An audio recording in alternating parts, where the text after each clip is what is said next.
দেখা মিলল শামীম ওসমানের।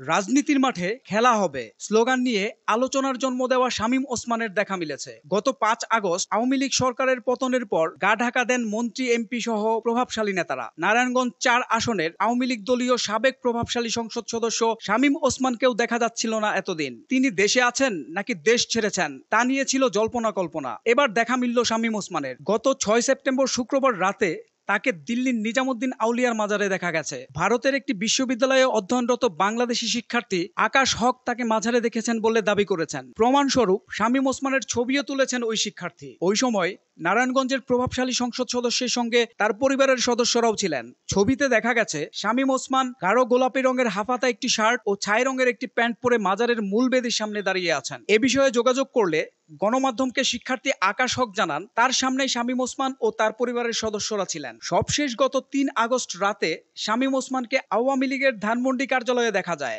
ওই রাতে দলের গোপন মিটিং অনুষ্ঠিত হয়। সেখানে পরদিন অর্থাৎ ৪ আগস্ট মাঠে থাকার বিষয়ে সিদ্ধান্ত হয়। তবে ওই মিটিং এর পর তাকে আর দেখা যায়নি। সোহেল মাহমুদ, দৈনিক নতুন সময়, ঢাকা।